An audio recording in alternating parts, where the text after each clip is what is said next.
বললেন খুব সঠিকভাবেই বললেন, সামান্য কয়েকজন যাদের হাতে স্বরাষ্ট্র মন্ত্রকের দেওয়া সিটিজেনশিপ সার্টিফিকেট আছে, 2019 সালে সিএএ আইন অনুযায়ী, সিটিজেনশিপ অ্যামেন্ডমেন্ট অ্যাক্ট অনুযায়ী যারা আবেদন করে নাগরিকত্ব পেয়েছেন, তারা ছাড়া আমার, তোমার, আবিদ সাহেব, আমাদের কারোর কাছে এমন কোনো কিছু নেই, এমন কোনো নথি নেই যেটা কনক্লুসিভ প্রুফ অফ সিটিজেনশিপ।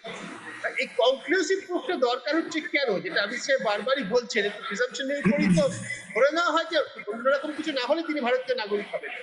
আসলে কি সরকার এনআরসির দিকে বাধ্যতামূলক ভাবে ঠেলছে জনতাকে, তার জন্য প্রস্তুত হচ্ছে জনতাকে? এটাই একদমই আমি একমত, এটা নিয়ে বেশি কিছু বলার নেই। এটার কে এটা চাইছে না, এটা এটা কেউ দাবি করেছে, কেউ করেনি।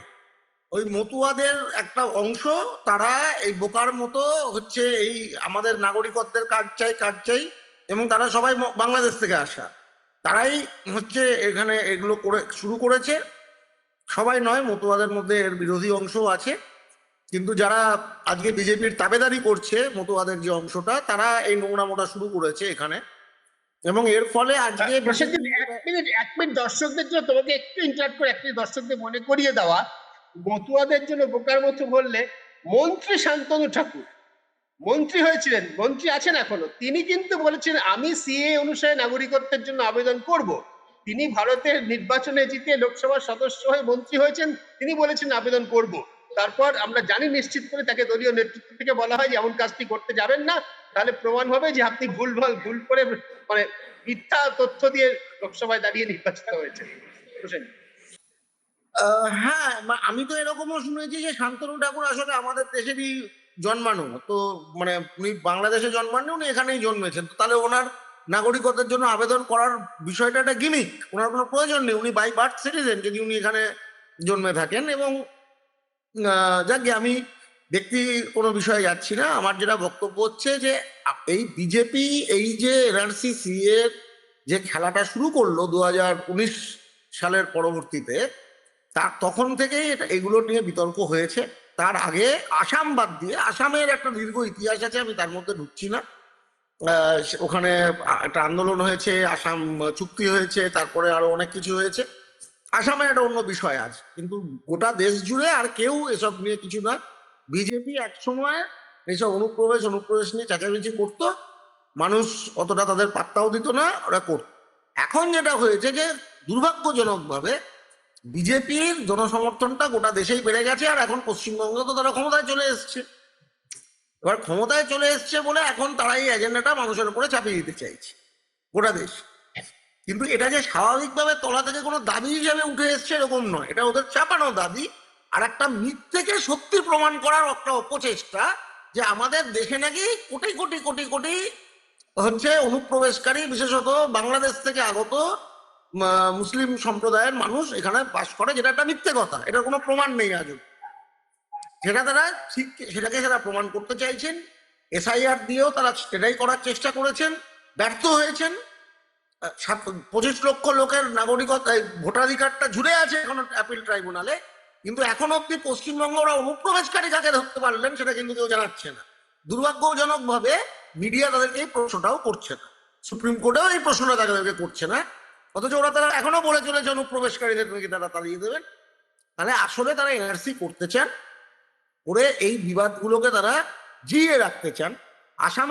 আসাম এটা দেখিয়েছে যে এই বিবাদ কোনোদিন শেষ হয় না। আসামে 19 লক্ষ বাদ পড়লো, আসামের রাজ্য সরকার বলল যে না 19 লক্ষ না 50 লক্ষ আছে, তোমরা ধরতে পারো নি, তাই এনআরসি আমরা মানছি না। 1600 কোটি টাকা খরচা করার পরে পুরো এনআরসিটা, আর এখন এনআরসিটা প্র্যাকটিক্যালি বাতিল, মানে ওই এনআরসির কিছু বেরোলো না, টাকাটা গেল।